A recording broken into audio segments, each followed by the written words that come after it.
Disability Officer at NUI Maynooth, and this is one of a series of presentations for students around the supports available at NUI Maynooth for students with disabilities. And today I'm going to specifically talk to you about the actual supports that are available for students with disabilities who come to this university to pursue a programme of academic study. If we just go back a little bit to the role of the Disability Office, the role of the Disability Office is to support the students' transition from wherever they happen to be, whether it's second level education or currently pursuing another course of study elsewhere, into third level, and to minimise the academic effects of the disability or the learning difficulty or the medical condition on that student, to ease their way into the academic programme. And the role of our office is to carry out a comprehensive needs assessment to exactly, bearing in mind the individual nature of each student, the impact of the issue on that student, and to put in place effective supports to ensure that the student gets every opportunity to display their academic ability. And the way that we look at those supports is that we have a focus on educational supports, on technological supports, and also on the personal needs of that student. More than anything else, the supports are focused to encouraging the student to become an effective, independent learner. Just to look back over the numbers of students with disabilities entering third level education, it has increased from a little less than 500 in 1994 to well over 3,000 currently, and that shows just how successful the supports have been that have been put in place. The numbers of students registered with the Disability Office at NUI Maynooth are almost 250, and of those, the majority of those students are students with learning difficulties, but we'd also have students with significant ongoing health issues, mental health issues, physical or mobility difficulties, sensory difficulties, and also students with ADD or Asperger's syndrome. There's a comprehensive range of staff within the Disability Office, including a learning support advisor who is specifically responsible for supporting students with specific learning difficulties, including and most specifically dyslexia. We also have an assistive technology advisor whose role is to direct policy regarding the development of assistive, or what we would prefer to call educational technology, which is how technology can support students with disabilities within the educational system. And finally, we also have an educational psychologist who has a specific responsibility for supporting students with Asperger's and ADD, but who also has a role in relation to supporting of students with specific learning difficulties. More than anything else, I'd encourage students to disclose the fact that they have a learning difficulty. It's not used against you, nor does it negatively impact upon you in any way, but it does help us to be proactive about the provision of supports, and it also allows you to be considered for the process known as the supplementary admissions process for students with disabilities, and that's the subject of another session.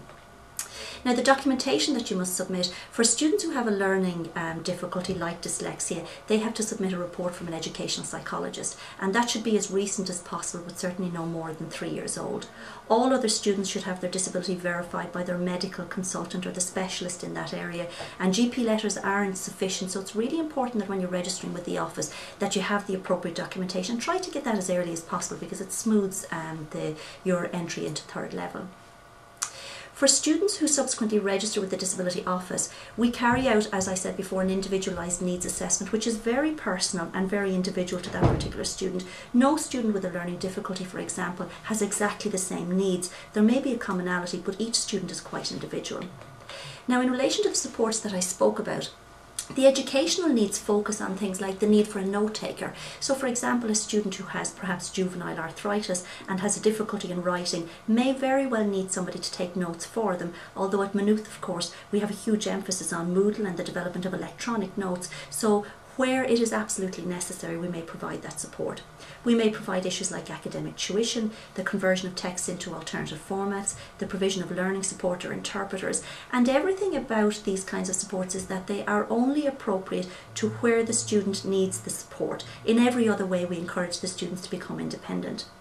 Technological needs such as AT equipment and training are provided through the Assistive Technology Advisor and within our own Assistive Technology Centre. A lot of those particular packages have been mainstreamed across the university, but the Assistive Technology Advisor actually has a specific session on our website just about those particular packages, and you could go to there for further information in that regard. You might also have a personal support need. Some students, for instance, if they have a very significant physical or mobility difficulty, may require the support of a personal assistant, or they may require support with transport. But again, each support is quite individual to the student. One of the other areas where we can support students is around the provision of examination accommodations. The things that you might be considered for would be the provision of extra time. You may require rest breaks. You may require technological aids like the use of PCs, or you may require specific learning difficulty awareness. Again, it's all very specific to the individual, and we only provide the accommodations that are absolutely necessary for that student.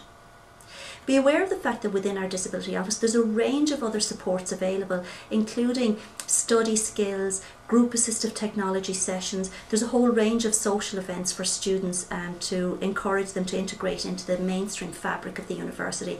There's a very comprehensive orientation programme for students with disabilities where they live on campus for 3 or 4 days, usually the first week in September, and those students get to experience a whole range of issues within the university, and it prepares them and in fact gives them a huge advantage because they're here on campus long before the other students actually start. There's a whole range of other supports across the university, whether it's the medical centre or the examinations office or the academic advisor's office or the buildings office or the counselling service, and all of those are also available to students with disabilities, and the reason that I like them is that they're within the mainstream of the university and lots of students like to access those. Just the issues for you, for students who are thinking of coming to this university over the next or other years. Most importantly, I would flag for you the importance of disclosing that you have a disability, and you can do that obviously through the CAO when you're making your application. Be aware of the comprehensive nature of the supports that are available and how individualised they are. Be aware of the supplementary process because it might or might not be particularly relevant to you. And more than anything else, I think that I would like to say that I hope that this presentation has been useful to you and that we look forward to seeing you over the next or the coming academic years.